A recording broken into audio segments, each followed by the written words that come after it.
जन्म सार्थक करी। जन्म सार्थक को उनको मौका है। भारत भूमि में घर घर में गीता है, भागवत है, बाकी कोई पढ़ता नहीं, कोई जानता नहीं, कोई सुनता। इतना गधा हो गया। इसलिए चैतन्य महाप्रभु विशेष करके कहते हैं कि भारत भूमि ते मनुष्य जन्म ही लगा। जन्म सार्थक करी। जन्म सार्थक करी का अर्थ होता है जन्म को पूर्ण बनाओ, संपूर्ण बनाओ। तो संपूर्ण बनाने का तरीका क्या है?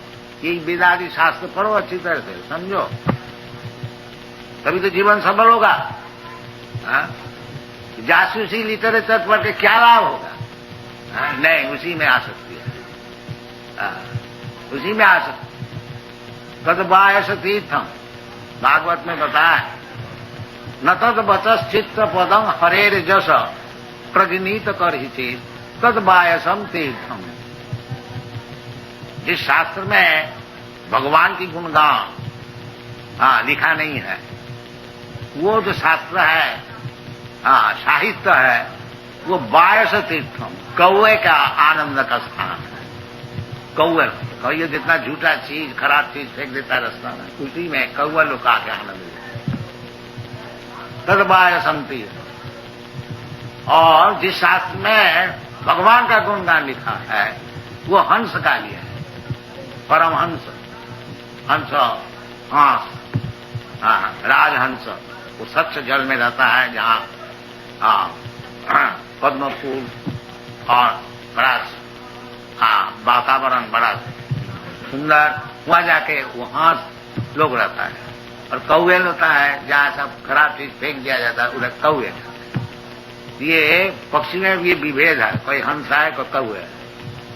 इसी प्रकार ये जो शास्त्रादि है, वेदादि शास्त्र में जो ध्यान नहीं देते हैं और इधर उधर का न्यूज़पेपर, जासूसी सब खबर पढ़ते हैं, वो सब कौए हैं। राजहंस जो होगा, ये सब शास्त्र का अनुसरण कर, परमहंस, राजहंस, ये उचित है। इसलिए भारतवर्ष में बहुत जल्दी ये काम हो सकता है। भारतवर्ष में अभी तक पंडित है और भक्त भी है, जो कि शास्त्र को समझता है, समझा सकता है। उसको पास जाए, शास्त्र का अभिलाष समझे और जीवन को सार्थक करे, करके खाली बैठ नहीं रहे। चैतन्य महाप्रभु कहते हैं जन्म सार्थक करी। फर्स्ट ऑफ ऑल पहले तो अपना जीवन सार्थक कर लो, फिर परोपकार करो, दुनिया को सुनाओ। दुनिया में काम तो देख रहे हैं, सारा दुनिया में केवल आहार निद्रा भय तो नहीं जानते। तुमको सुनाना चाहिए, ये भारतवर्ष का काम है। जो पृथ्वी का है कि कोना कोना में सब चले जाए, बड़े बड़े विद्वान साधु भक्त लोग जाके इनको सुना है, ये सुनता है, ये सुनने के बहुत आग्रह इनका है, तभी तो आया है। ये इधर आपका स्विंग मशीन देखने को नहीं आया। जब इंडस्ट्री स्विंग मशीन बनाया, साइकिल बनाया, वो तो 200 वर्ष पहले ये लोग बनाया। वो रास्ता में जाने से अब कभी कोई माननीय व्यक्ति नहीं होंगे। जब इंडस्ट्री में बड़ा हो गया, तुम क्या इंडस्ट्री करो, वो 100 वर्ष आगे है। उसको अगर भगवत भक्ति दोगे तभी तुम्हारा सम्मान बनेगा। वो चीज वहां है नहीं। वो मशीन बना के उधर बड़ा नहीं हो सकते। इधर बना सकते हो, बोनगांव सियाल राजा, जंगल में सियाल भी, वो सिगाल भी राजा हो गया। वो अलग चीज है। यदि भारतवर्ष का सम्मान चाहते हैं तो ये चैतन्य महाप्रभु का जो मिशनरी है, जो भारत भूमिते मनुष्य जन्म हईल जा, जन्म सार्थक करी करो परोपकार, ये भारत का मिशन होना चाहिए। उधर से नकल करके और इसका बाद बिल्डिंग बना करके, इसमें आप उससे बड़ा नहीं हो सके। वो और आगे बहुत। इसीलिए ये कृष्ण कॉन्शसनेस मूवमेंट है, जब असल में भारत जो असली कृष्टि है, सभ्यता है, भगवत भक्ति और भगवत गीता मौजूद है, कोई मुश्किल नहीं है। भगवद गीता में सब बात अच्छी तरह से लिख दिया गया है। उनको अच्छी तरह से समझाओ, खुद भी समझो, अपना जीवन का सार्थक करो और परोपकार करो। सिंपल, कोई मुश्किल नहीं। और चैतन्य महाप्रभु बताया है कि आप लोग सब गुरु बन जाइए। कहते गुरु का बहुत जरूरत है, क्या सारा दुनिया सब मूर्ख है, गधा है, उसको सिखाने के लिए बहुत गुरु का जरूरत है। भाई वो गुरु नहीं है जो अनसन बात बता करके उधर के मांस खाने के लिए सीख के आया और इधर सन्यासी बने, वो गुरु नहीं। गुरु तो जैसा शास्त्र में बताया है, जैसे चैतन्य महाप्रभु बताते हैं कि हमारा आज्ञा गुरु होगी। मैं जो बता रहा हूं उस आज्ञा को पालन करके गुरु। ऐसा भूमि फोर गुरु में आज्ञा पालनकारी गुरु, जो कि सुपीरियर अथॉरिटी का ऑर्डर मानते हैं, वो गुरु है। और अपना कुछ मैन्युफैक्चर करके गुरु नहीं हो सकता, वो गुरु नहीं। समित्वानि श्रोत्रियम ब्रह्मनिष्ठम शाब्दे परेश निष्णातम ब्रह्मणि उपसमाश्रयम्, ये गुरु का लक्षण है। तद्विद्धि प्रणिपातेन परिप्रश्नेन सेवया उपदक्षन्ति तद ज्ञानम ज्ञानिना तत्वदर्शी। जो तत्वदर्शी है वो गुरु है, जो तत्व को देखा ऐसा भूमि फोर में। तो चैतन्य महाप्रभु कहते हैं, कृष्ण भगवान और कृष्ण भी बोलते हैं वही एक ही बात। जयदं परमं गुह्यं मद भक्तेषु विदास न च तस्मात् मनुष्येषु कश्चित् मे प्रिय कृष्ण। तो पूर्व आचार्य का, ये भगवान का जो बातें हैं उसको यदि प्रचार करे तभी वो गुरु है, नहीं तो ऐसा गुरु नहीं हो सकता। तो चैतन्य महाप्रभु कहते हैं इसीलिए कि हमारा आज्ञा गुरु है या तारो यही देश। हमारी आज्ञा से मैं जो बोल रहा हूं, कृष्ण चैतन्य महाप्रभु क्या बोल रहे हैं, वही जो भगवान बोल रहे हैं कि भगवान कृष्ण बोलते हैं मामेकं शरणं व्रज, और चैतन्य महाप्रभु कह रहे हैं कि कृष्ण का भजन करो, हरे कृष्ण का नाम जाप करो, ये कृष्ण का भजन, कोई फर्क नहीं। और चैतन्य चरितामृत और खास करके बताते हैं हमारा गुरु हैया तारो यही देश, जारे कहो जारे देखो तारे कहो कृष्ण उपदेश। ये परंपरा चैतन्य महाप्रभु कोई नई बात नहीं बोल रहा, वो कहते हैं कि कृष्ण का जो उपदेश है उसको बताओ सबको, जारे देखो तारे कहो, कहीं भी किसी को देखो। तो ये कोई मुश्किल है क्या?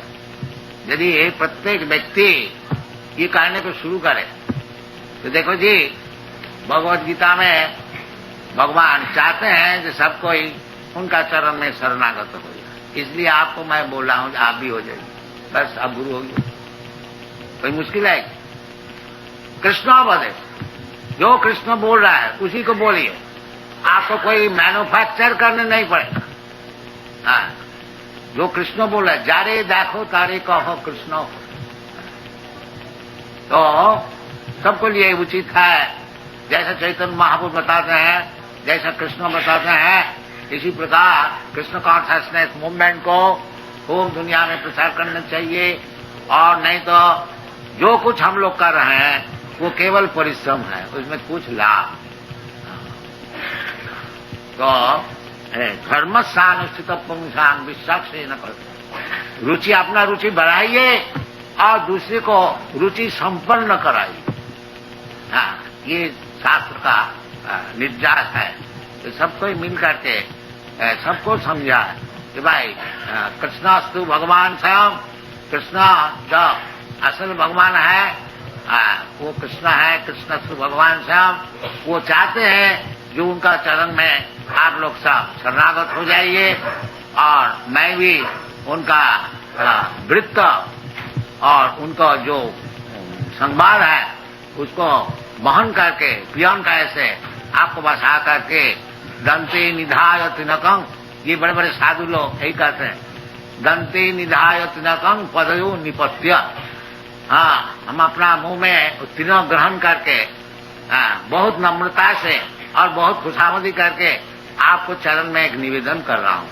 ये प्रचार जो विषय है, तो जो भद्र व्यक्ति होगा वो सुनेगा, अच्छा भाई बोलो, तुम इतना दीनता से नम्रता से कुछ चीज बोलने को चाहते हो तो बोलो, क्या बोलने को चाहते हो।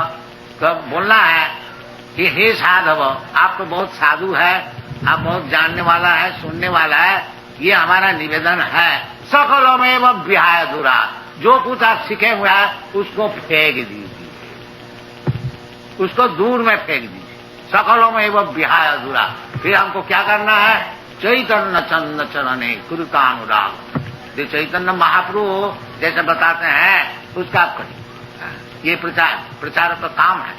प्रचार कलिकाल में ये झगड़े का अड्डा है साहब, तो ज्यादा जबरदस्ती बोलने से बिगड़ जाए। तो बहुत खुशामदी करके, जो आपको पैर में गिर करके और खुशामदी करके और दंत में तीर्ण ग्रहण करके एक निवेदन कर रहा हूँ, जो आप बड़े साधु हैं, बहुत सीखे हुए हैं, कृपा करके सब कुछ भूल जाइए, केवल चैतन्य महाप्रभु जैसे बता है ऐसे सुनिए। तो क्या बता है ना, ओ जारे देखो तारे कहो कृष्ण के, जिससे आपसे मुलाकात हो, बाजार में हो, घर में है, हाट में हो और रेल में हो, एरोप्लेन में है, देखो जी ये भगवत गीता की वाणी है, सर्वधर्मान तो आप ये काम कीजिए, हरे कृष्ण बोलिए, बस अब गुरु बन। तो धर्म स्थान पुंसान विश्व सिंह प्रकाशित। और अब एक धर्म का विषय बोलना है। धर्म का अर्थ होता है ड्यूटी। तो ड्यूटीज एक एक व्यक्ति का एक एक ड्यूटी होता है, जैसा पहले आप लोग को सुना है।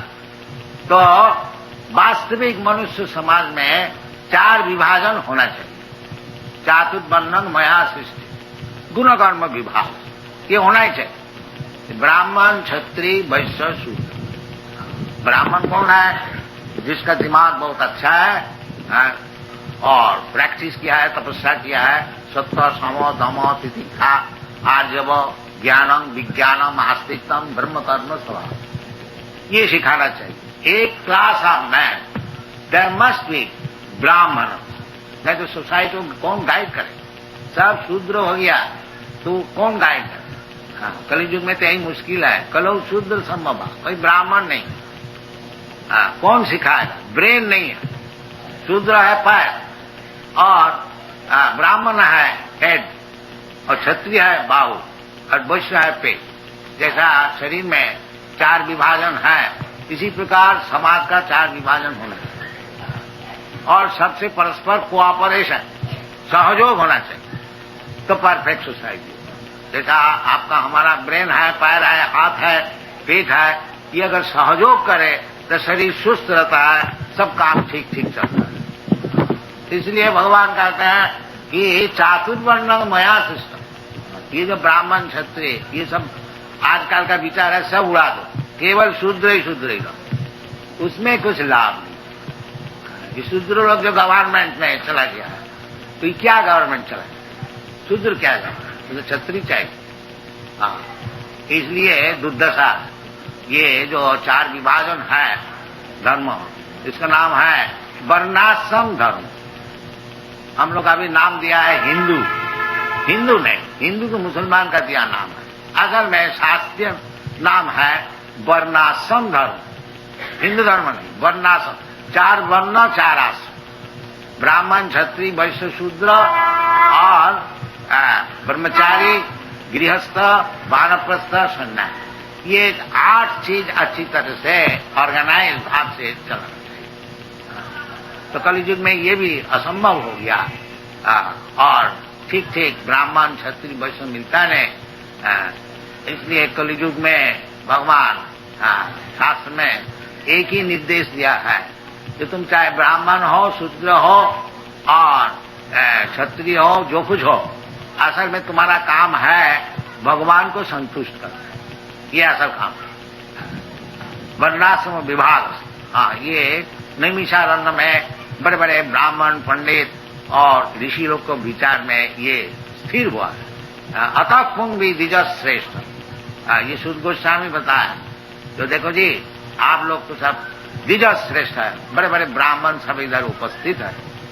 तो शास्त्र का अनुसार ये निर्दिष्ट है। अतः पुंग भी द्विज श्रेष्ठ वर्णाश्रम विभाग, कोई वर्णाश्रम को बात किया, ये 4 वर्ण और 4 आश्रम।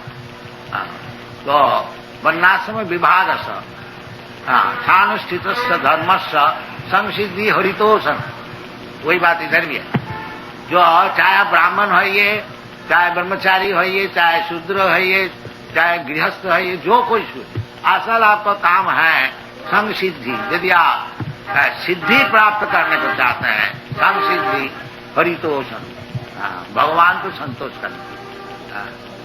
तो कलियुग में ये जो विभाजन है, ब्राह्मण क्षत्रिय वैश्य शूद्र ब्रह्मचारी गृहस्थ वानप्रस्थ, स्थिति होना बहुत मुश्किल है।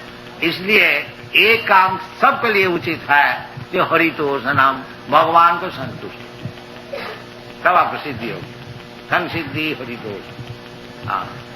भगवान कलियुग में बड़ा सरल भाव से संतुष्ट हो सके। क्यों? किस तरह से? हरेर नाम नाम केवलम कलौ नास्तेव नास्तेव नास्तेव गतिरन्य। इसलिए शास्त्र का निर्देश अनुसार हम लोग तो बहुत गिरे हुए हैं।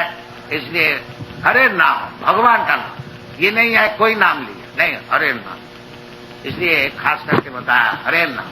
तो भगवान का अनंत कोटि नाम है, राम नृसिंह बराह आदि अनेक हजार नाम है, कोई नाम भी ग्रहण कीजिए। अभी हम तेहरान से आ रहे हैं, उधर मुसलमान का देश है।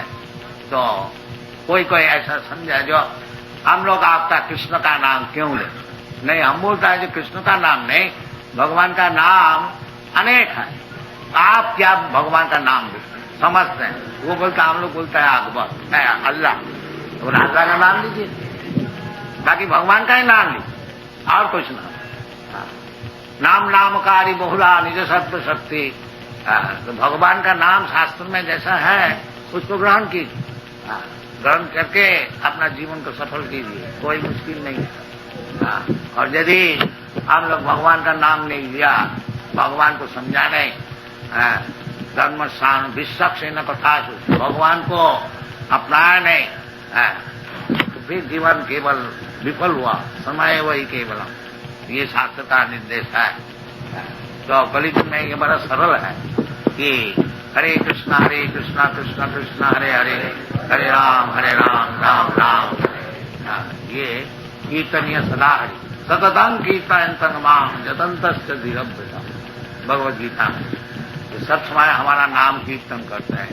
सततं माने 24 उठते बैठते सोते खाते पीते सब समय हरे कृष्ण। सततं कीर्तयन्तं मां यतन्तश्च धीरभृता, नमः संतश्च मान नित्यं नित्य युक्ता उपासते। ये सब शास्त्र का निर्देश है।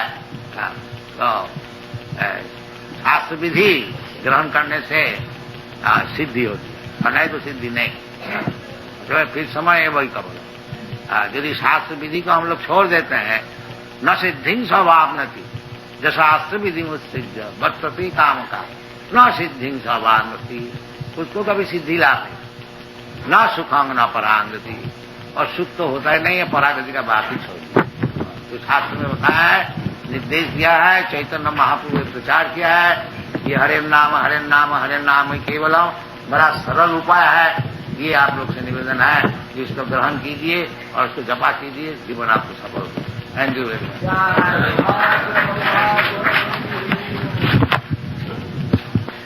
काली भक्त माने पटाखा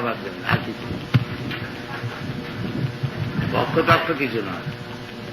রণং দেহি রূপং দেহি রূপবতী ভাজ্যাং দেহি যশো দেহি, এইসব দেহি, আর আমি খুব মজা করি।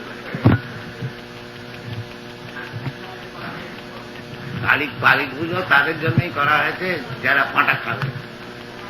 এমনি বৃথা মাংস, কষাইখানার মাংস খেয়ে একবারে নরকে যাবে, সেই জন্য কালী পুজোর ব্যবস্থা করা হয়েছে যে মাসে একবার হয় অমাবস্যা, অমাবস্যাতে কালী পুজো করলে আর যাই হোক মায়ের প্রসাদ খাও, তো মাসে একবারই পাঁটা খাবার সুবিধা। আর রোজ নয় যে ওই দোকানে তো একটা কালী রেখে দিয়েছে, এটা তো শাস্ত্রবিধি। শাস্ত্রবিধি হচ্ছে কালী পুজো করে খাও, সেটা মানে রেস্ট্রিক্ট কর। যেটা যে খুব একবার রাস্তা করে দিয়েছে আজকাল যেটা চলছে সব জায়গাতে। মুসলমানের যে কোরবানি সেটা ওই বকরিদের সময় মসজিদে করে, এটা জীব হিংসা একেবারে নিষেধ শাস্ত্রে সব জায়গায়। খ্রিস্টানরাও 10 কমান্ডমেন্টস এর ভেতর আছে, দাও শাল না ঠিক, কি মানছে কি শুনছে যা তা শাস্ত্র। সেই জন্য বলছে যশাস্ত্র বিধি মুৎসৃজ্য বর্ততে কাম কাজ না সিদ্ধি না সুখম না পড়া। যারা শাস্ত্রবিধি ছেড়ে দিয়ে যা তা করে তারা সুখ তো কোনোদিন পাবে না, সিদ্ধিও পাবে না, আর মুক্তির তো কোনো কথা।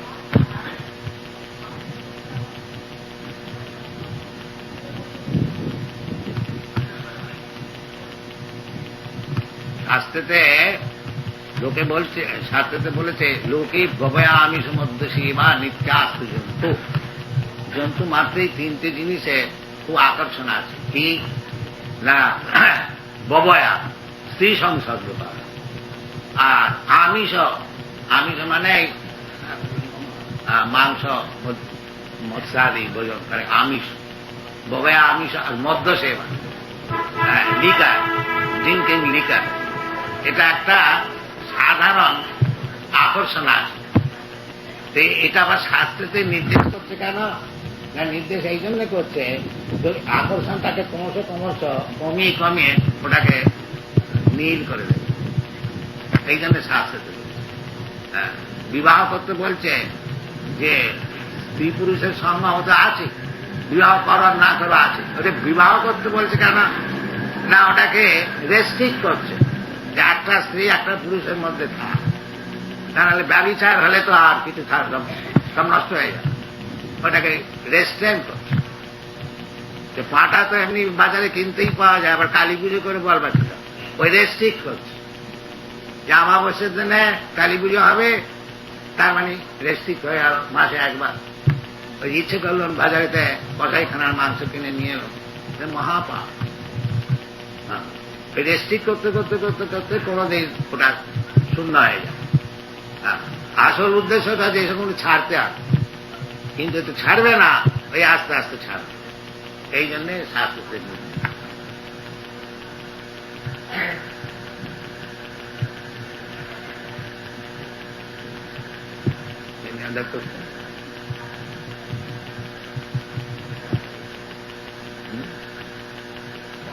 No more question? All right. Thank you.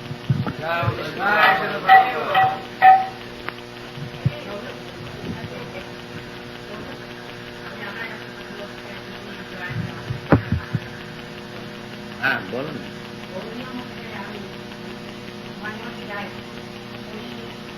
Gauri মঠের কথা এখানে আনবার কি করবে?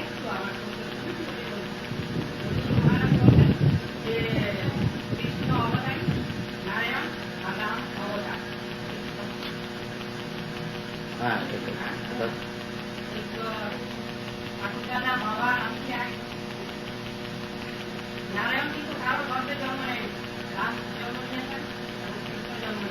তো ওই আপনার ওই সব বুদ্ধি দিয়ে ভগবানের কথা বলে যান। শোনো, এই ভগবান কৃষ্ণ এই জন্য জন্ম কর্মের বীজ। আপনি যে জন্মটন্ম বুঝে রেখেছেন বাবা মা জন্ম, ও জন্ম নয়। এই জন্য বলছে জন্ম কর্মঞ্চ বীজ যে জানা। শোনো, ভগবানের জন্মটা ওইরকম না। আপনি যেরকম বলছে বাবার থেকে জন্ম হলো, মায়ের থেকে জন্ম হলো, তা নয়। এই জন্য বলছে জন্ম কর্মঞ্চ দিব্যম। দিব্যম বলবার কার উদ্দেশ্য, ওটা লৌকিক নয়। আপনি তো লৌকিক কথা বলছেন। হ্যাঁ, ওই তো বাবা মার জন্ম, পিসিমার জন্ম, মায়ের জন্ম, এইসব হচ্ছে লৌকিক। হ্যাঁ, তো সেইটা সেই জন্য বলছে যেটাকে জানতে হবে ভালো করে। জন্ম কর্ম দিব্যম যু জানাতি তত্ত্ব, আমি যে বুদ্ধি নিয়ে বুঝে রেখেছি জন্মকর্ম, ওই সব বুদ্ধিতে চলবে। দিব্যম এবং তত্ত্ব তো জানতে হবে। এবং ভগবান নিজে বলছে যে মনুষ্যানাম সহস্রেষু কশ্চিৎ যততি সিদ্ধায় যততাম বিসিদ্ধ্যানাম কশ্চিৎ বেত্তি মাম তত্ত্ব। তত্ত্ব তো বুঝতে হবে, আর সেই তত্ত্ব তো বোঝাটা সাধারণ না। বলছে লক্ষ লক্ষ লোকের মধ্যে কেউ সিদ্ধি লাভ করে, আর যততাম বিসিদ্ধানাম, এই সিদ্ধি লাভ যারা করে তাদের মধ্যে কেউ জানে তত্ত্ব। আপনি বুঝে রেখেছেন যে মায়ের পেট থেকে যেমন ছিল কৃষ্ণ জন্মেছে, রাম ওই রাম নয়, সেটা বুঝতে হবে, এটা তাত্ত্বিক বুঝতে হবে। এবং সে তাত্ত্বিক বুঝবার রাস্তাটা ভগবান বলে দিয়েছেন, ভক্তা মাম অভিজানাতি যাবান যাচ্ছামি তত্ত্ব। ওই তত্ত্ব ভগবানকে তত্ত্ব তো বুঝতে হবে, যা আমরা বুঝে রেখেছি ওইরকম বুঝে হবে। এবং তত্ত্ব বুঝবার জন্য যে তত্ত্বদর্শী না, ভগবান বলেছেন তদ্বিদ্ধি প্রণিপাতে না পরিপ্রশ্নে ন সেবয়া উপদক্ষন্তি তদ জ্ঞানম জ্ঞানী ন তত্ত্বদর্শী। এই তত্ত্ব কথাটা আগে বুঝতে হবে, ওইরকম নিজের মন গড়া বুঝলে হবে। এবং সেটা জানতে হবে তদ্বিদ্ধি, সেটা জানো কি করে? প্রণিপাতে না, আগে নিজের যে বুদ্ধা বুদ্ধি আছে সেটাকে প্রণিপাত করতে হবে, প্রকৃষ্ট রূপে করে দিতে হবে। এটা হচ্ছে আসল কন্ডিশন। আমি খুব জেনে রেখেছি, বুঝে রেখেছি, বাস ঠিক হয়ে গেল না। তদ্বিদ্ধি প্রণিপাতে, হ্যাঁ, প্রকৃষ্ট রূপে নিপাত করে দাও। প্রণিপাতে পরিপ্রশ্নে, সেই ভয়া সেবা করতে হবে, পরিপ্রশ্ন করতে হবে, প্রণিপাত করতে হবে। এইরকম ভাবে করলে যে জ্ঞানী তত্ত্বদর্শী, যে তত্ত্ব জানে, সে বুঝিয়ে দেবে। নিজের মন গড়া বুঝলে হবে, যেমন শাস্ত্রের নির্দেশ আছে সেরকম।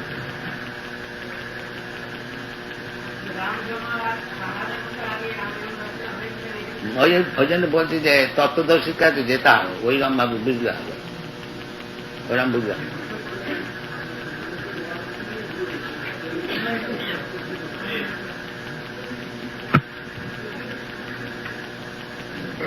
এটা স্পেকুলেশনের জিনিস না। অথাপিতি দেব পদাম্বুজদ্রং প্রসাদলেশান গৃহীত বৈ জানাতি তত্ত্বম। প্রসাদলেশ গৃহীত, যারা ভগবানের সামান্য একটু প্রসাদ পেয়েছে তারা তত্ত্ব তো বুঝতে পারে। জন্ম কর্মঞ্চ দিব্যম যে জানাতি তত্ত্ব, ভগবানের তত্ত্বজ্ঞান হলে শুধু মুক্ত হয়ে গেল।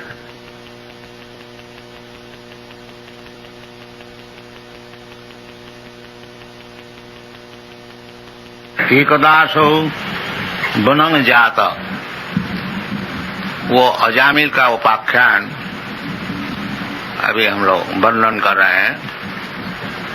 तो अजामिल का विषय, पहले ब्राह्मण बालक, सब ब्राह्मण का गुण उसमें था। वो ब्राह्मण का गुण जो है उसको बताया गया है, अयं ही सुत संपन्न। ये व्यक्ति जब बालक था, ये जो युवक था, उनकी शादी हो गया था, तो सुत संपन्न, सुत का अर्थ होता है वेद का ज्ञान। वेद का नाम है श्रुति, और जो वेद का ज्ञान सुन के लाभ किया है उसको कहा जाता है श्रोत्रियम और श्रुत। जो वेद का ज्ञान सुना है गुरु से, ये सुनने का चीज है। पहले सुने, ये जो हम लोग सत्संग चला रहे हैं, इसका उद्देश्य है कि वेद का जो ज्ञान है उसको आप लोग आ करके सुने, सुनते सुनते ज्ञान लाभ होगा। पढ़ने का भी जरूरत नहीं है। कोई अगर पढ़ने को लिखने को नहीं जानता है तो उसको ज्ञान कैसा होगा? सुन के होगा। भगवान कान दिया है। असल में पहले वेद का ज्ञान सब कोई गुरु से सुन करके ही सीखता था। लिखित पुस्तक नहीं था। लिखित पुस्तक ये कलियुग का प्रारंभ में व्यासदेव देखा कि कलियुग में स्मरण शक्ति कम हो जाएगा, इसीलिए केवल सुन करके उसका ज्ञान लाभ नहीं होगा, वो किताब पढ़ना चाहिए, रखना चाहिए।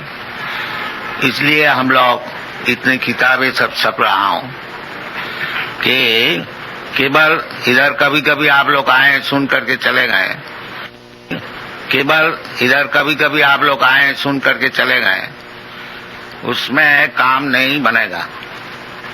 किताब पढ़िए सब, किताब पढ़ने से वेद का ज्ञान लाभ होगा।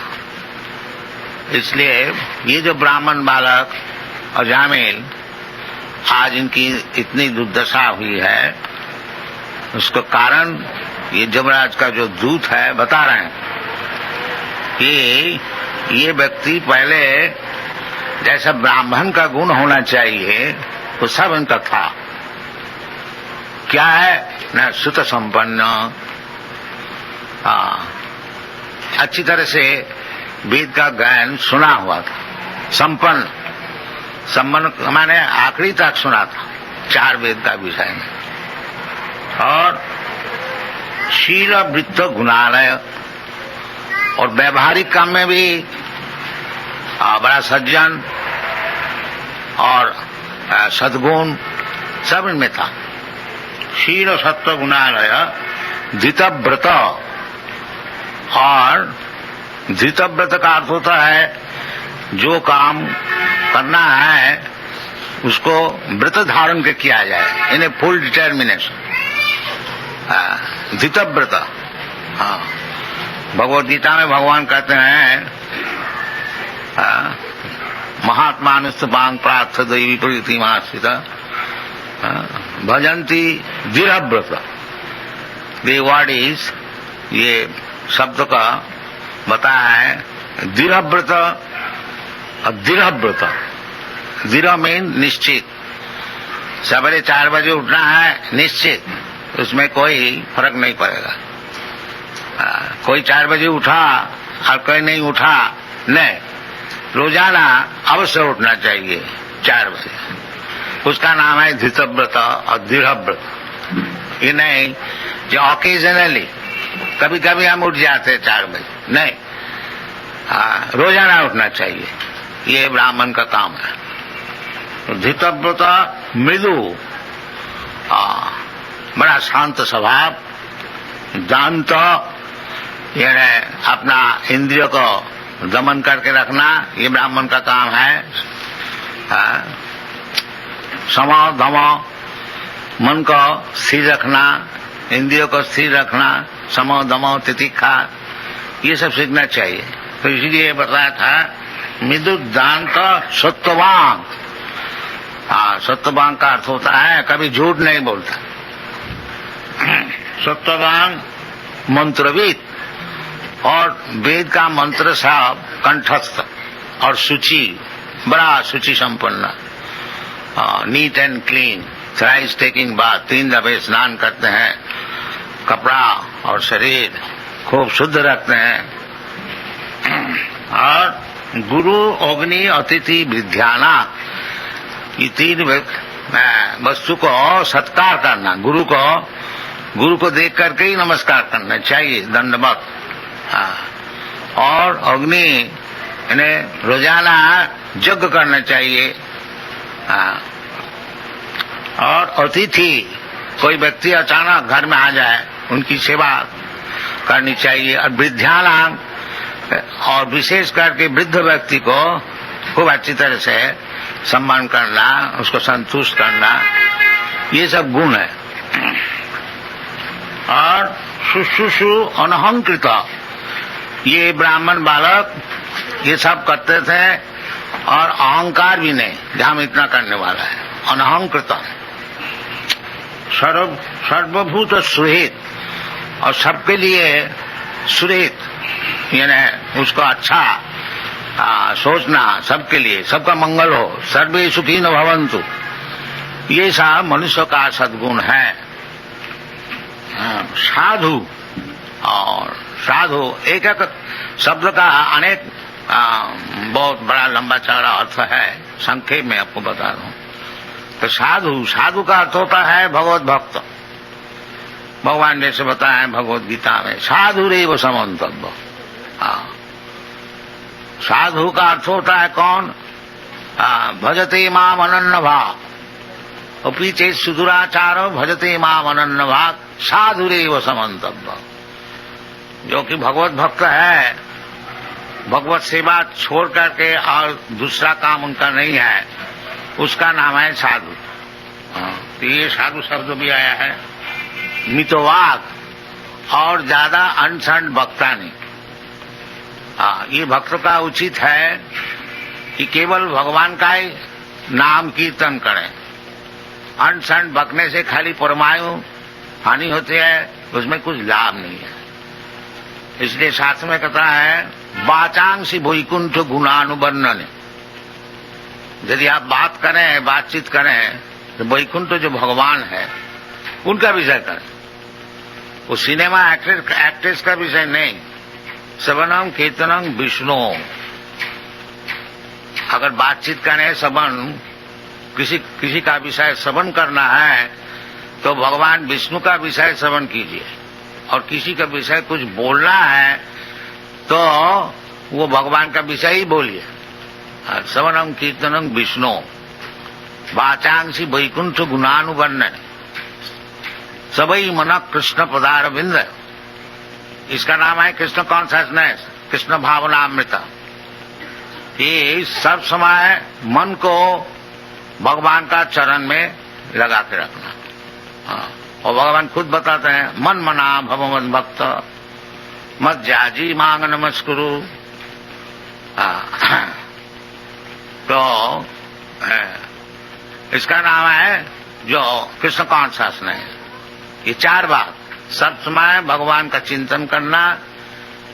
इसलिए हम लोग सबसे अनुरोध करते हैं कि हरे कृष्णा नाम जपा कीजिए तो मन भगवान में लगेगा। हरे कृष्णा कृष्णा नाम तो सुन रहा है ना, तो सुनने से मन जाएगा उधर। ये मेडिटेशन है। हरे कृष्णा कृष्ण कृष्ण हरे हरे। मन मना, और वो करेगा कौन? मद भक्त। मन मना भव मद भक्त।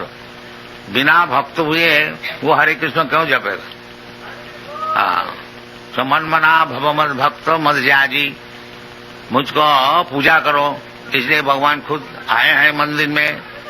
खूब अच्छे से सजाओ, भगवान को फूल चढ़ाओ, भगवान को भोग लगाओ, प्रसाद खाओ। ये सब शास्त्र में विधान दिया है। मन मना भव मद भक्तो मदयाजी मांग नमस्कुरु। अगर कुछ नहीं कर सकते हो, एक दफे आकर के नमस्कार करके जाओ। बहुत सरल है, कोई मुश्किल नहीं है। बाकी हम लोग करने को नहीं चाहते। अब लोग कहते हैं चलो जी मंदिर में जाके क्या होगा, चलो रेस्टोरेंट में चलो, एक कप चाय पिया जाए, बीड़ी फूका जाए। ये सब दुर्दशा क्यों ना हो? तो शास्त्र में जो विधि है उसको हम लोग मानते नहीं, उसको उल्लंघन करते हैं, तो उसको कभी सुख मिल सकता है नहीं। जो शास्त्र विधि मुत्सृज्य वर्तते काम कारक न सुखम सवानति, उसको कभी सुख नहीं मिलेगा। शास्त्र विधि को उल्लंघन करेंगे और हम सुखी रहेंगे, ये संभव नहीं है। तो ये बालक, ब्राह्मण बालक, ये युवक 20-25 बरस उम्र, ये सब चीज सीख लिया था। ब्राह्मण का घर में जन्म लेने का उपकार क्या है? दूसरे को सीखने पड़ता है, और ब्राह्मण का घर में जन्म होने से पिता माता का आचरण देख कर ये खुद ही सीख जाता। ये उपकार है। और ब्राह्मण का घर में जन्म हुआ और पिता माता का भी ब्राह्मण का आचार नहीं है, तो बालक कैसे सीखे? और उसको सिखाया भी नहीं जाता स्कूल कॉलेज में भी। तो ये पतन हो गया। तो पतन होने का बहुत कारण है। और एक कारण ये बता रहे हैं कि एकदा असौ, वो जो अजामिल ब्राह्मण कुमार एक दफे बनंग जात वन में गया था। ये एक दिन नहीं, ये ब्राह्मण का काम ही है जो वन में बगीचा में जा करके भगवान के लिए सब पुष्पादि संग्रह करे। भगवान बोलता है पत्रम पुष्पम फलम तोयम जूमी भक्त्या प्रजच्छति। भगवान को अर्चन करने के लिए कोई ज्यादा खर्च नहीं है, जो खर्च कर सके वो खर्च करे खूब अच्छी तरह से, और जिसका पास पैसा है नहीं, खर्च नहीं कर सकता है, उसके लिए भगवान राजी है। जो थोड़ा सा पत्र हमको दो, थोड़ा सा पुष्प हमको दो। भगवान नहीं बोलता है जो हमको ये सोना के थाली में लूची पूरी कचौड़ी लिया कर। भगवान खाने का बहुत है, उनको खाने के लिए कोई अभाव नहीं है। उनको कहते हैं चिंतामणि प्रकर सदमसु कल्प वृक्ष लक्षा वृतेषु सुरभिरभिपालयन्तम लक्ष्मी सहस्र शत संभ्रम से भगवान। भगवान की सेवा करने के लिए शत सहस्र हजारों लक्ष्मी गॉडेस ऑफ फॉर्चून सब सेवा करने के लिए तैयार। तो भगवान का कुछ अभाव नहीं है। भगवान ये बम्बई में जुहू में आके बैठ गए हैं, जो बेचारी खाने को है ही नहीं, इधर आपसे मांगने को आया, ये बात नहीं है। बात यह है कृपा करके आए हैं कि आप लोग मन मना भव मद भक्त मध्यादि मांग नमस्कुरु, ये सुविधाएं आपको देने के लिए आए हैं। और आप लोग चाहते हैं ये मंदिर किसी तरह से नहीं बने, भगवान इधर बैठ नहीं सके, ये आपकी प्रतिज्ञा है। भगवान बेचारी आए हैं आपको सुविधा देने के लिए, और आप लोग कृतनिश्चय है कि इधर मंदिर को होने को नहीं देंगे। जब कीर्तन होए पुलिस में एप्लीकेशन दो, और पुलिस साहब कहें कि कीर्तन इज न्यूसेंस, तो ये परिस्थिति है। इसका नाम है कलियुग। जो भगवान कहते हैं जदा जदा ही धर्म सज्ञानी भवती भारत तदात्मानम सृजामि हम। ये धर्म की ग्लानि जब होए तब हम खुद आते हैं कि हमारा कोई परम भक्त को भेजते हैं उनको उद्धार करने के लिए, और वो बेचारी आए भी तो आप लोग उसको बैठने को नहीं देंगे। ये परिस्थिति है। तो ये बालक ब्राह्मण का सब गुण वो सब लाभ किया था, परंतु एक दिन एकदा सो बनंग जाता।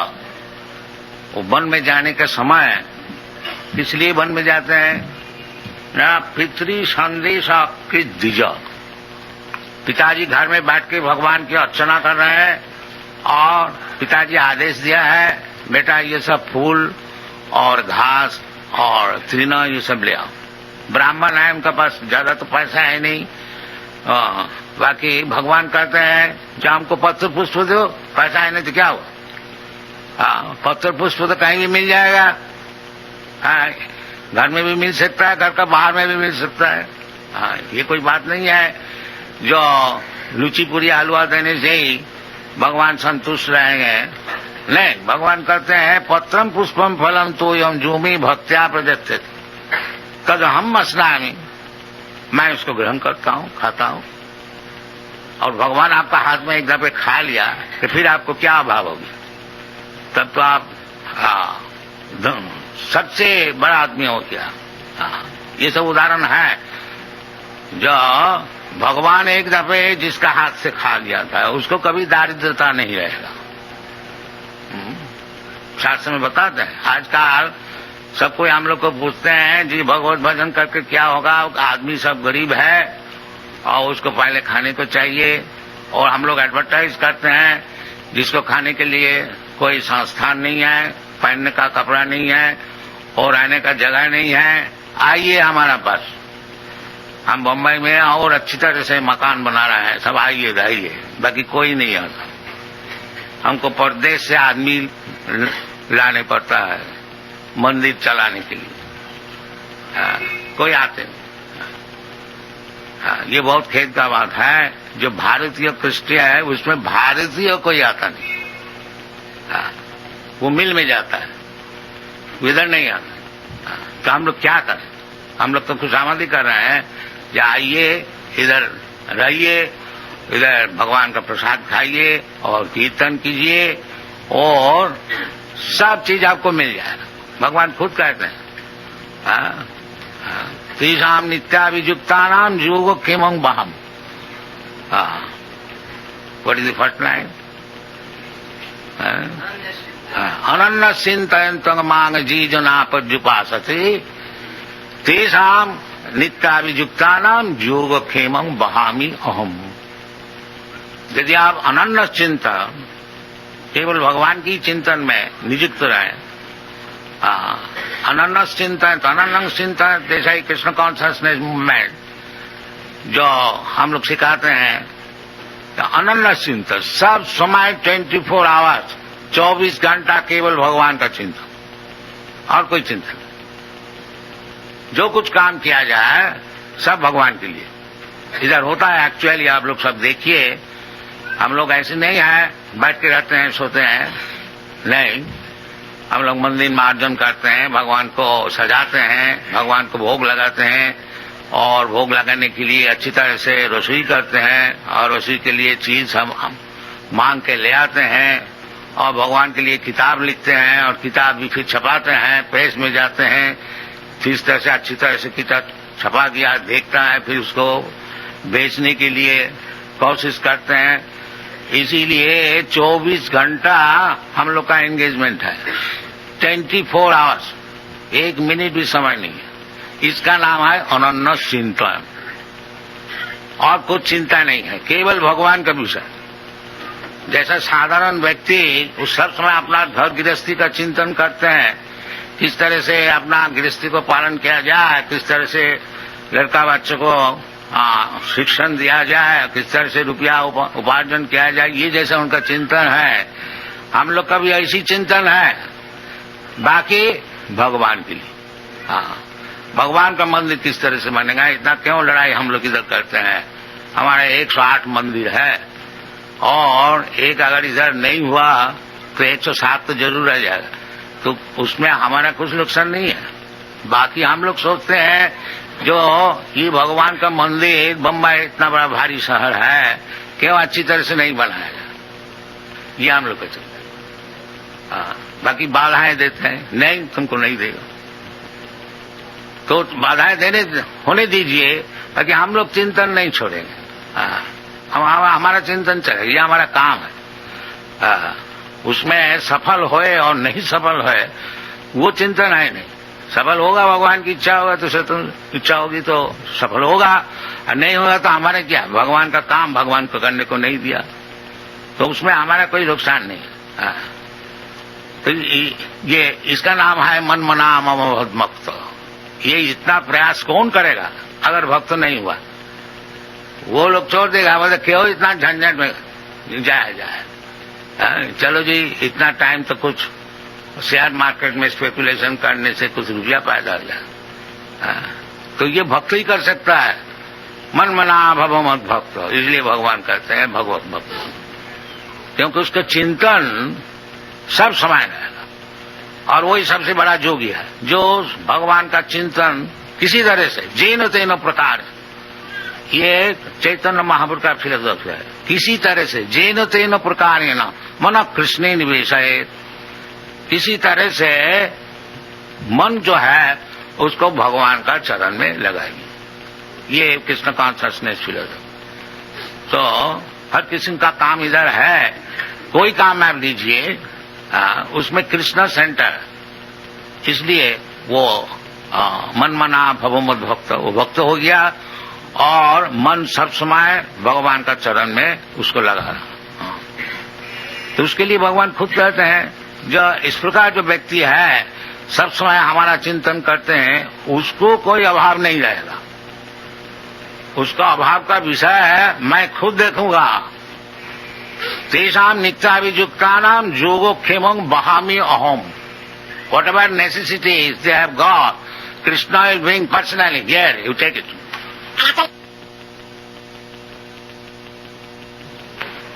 And actually आप लोग देखिए सब, हमारा 108 मंदिर है सारा दुनिया में, और एक एक मंदिर में है 50 से कम नहीं, 200, 250, 300 तक है भक्त लोग। और समझ लीजिए कितना भक्त है 108 मंदिर में सारा दुनिया में।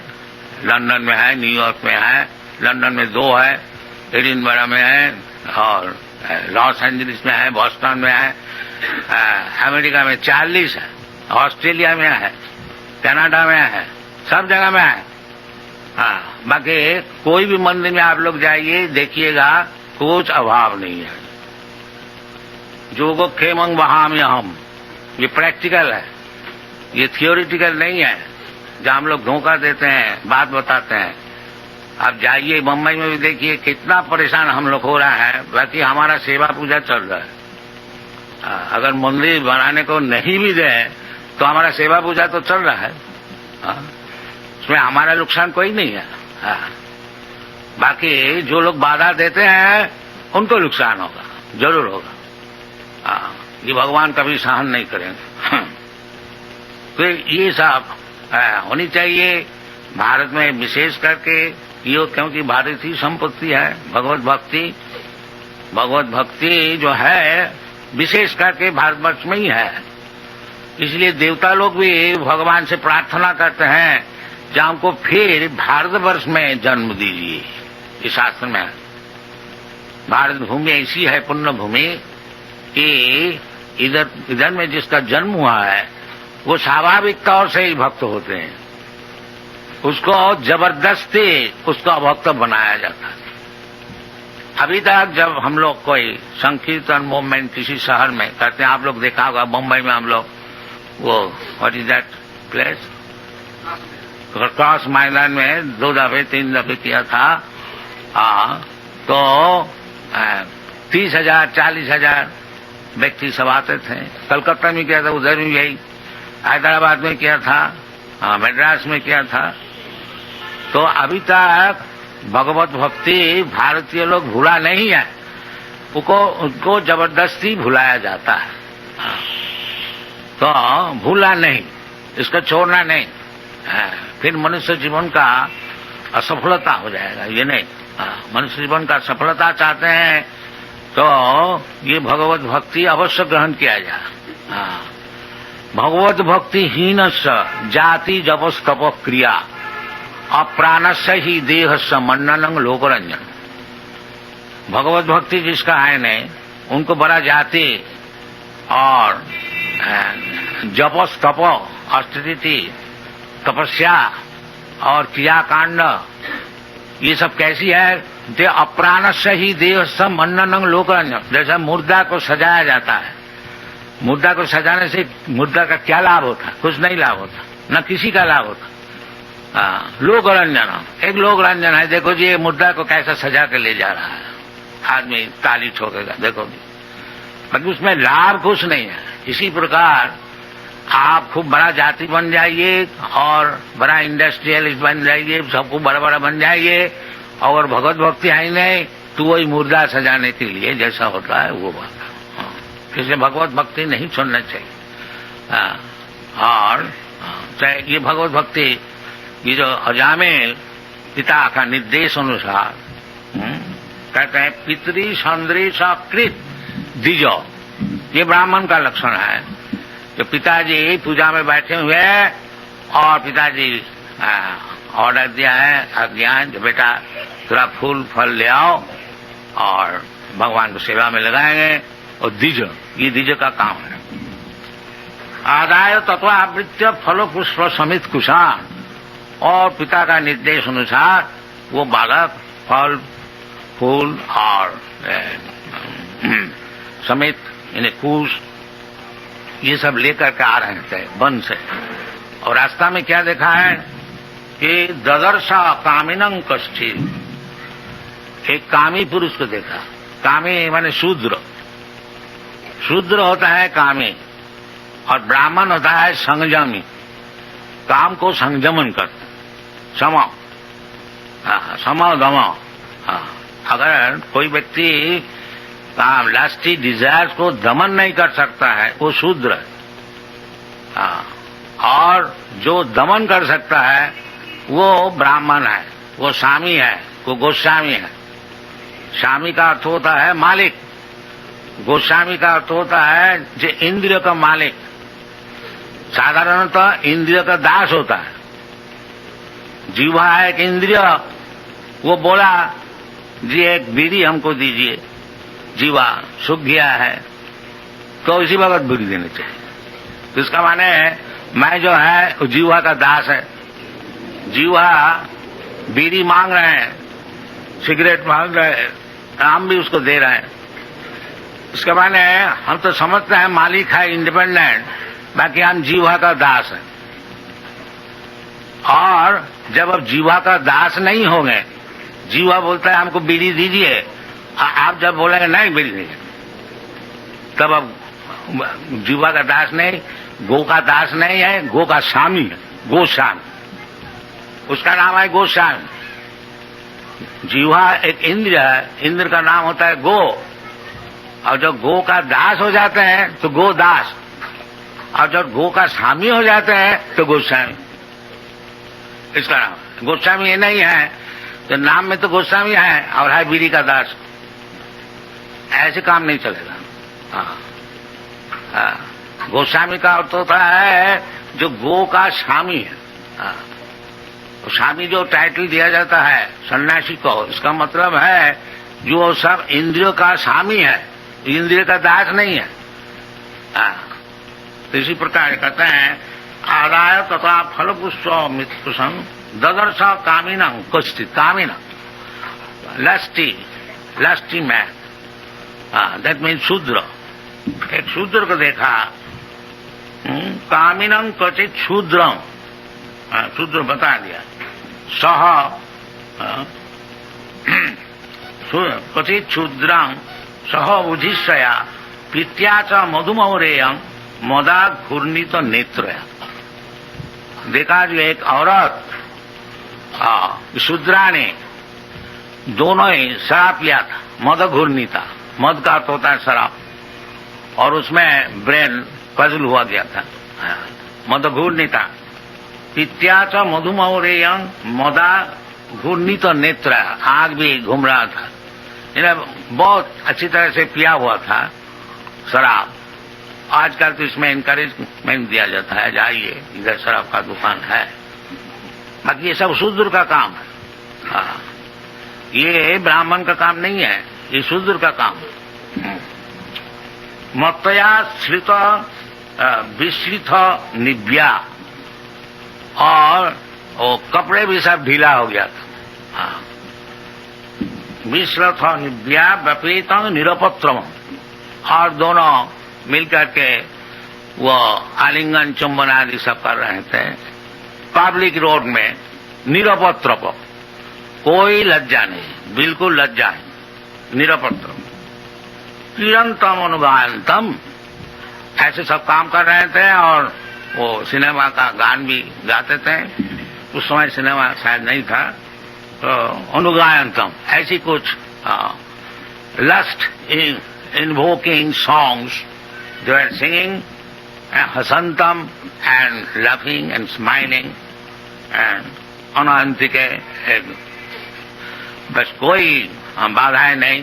ये एक औरत और एक शूद्र और एक शूद्रानी को देखा। ये ब्राह्मण देखिए इतना क्वालिफाइड है, इतना क्वालिफाइड होते हुए भी सामने में जब देखता है तो उसका मन जरूर विचलित हो जाता है।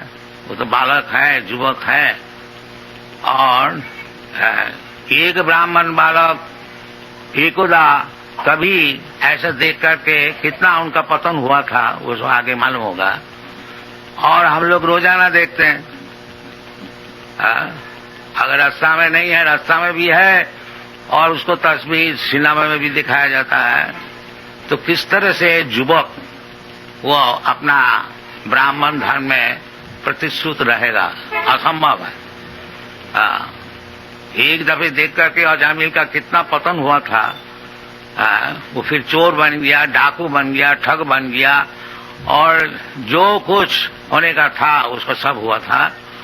और एक दफे देख करके, एक शूद्रानी को आलिंगित देख करके, और हम लोग रोज देख रहे हैं सिनेमा में, तो हमारा कितना पतन हुआ है और होने वाला है वो आप लोग थोड़ा समझ लीजिए।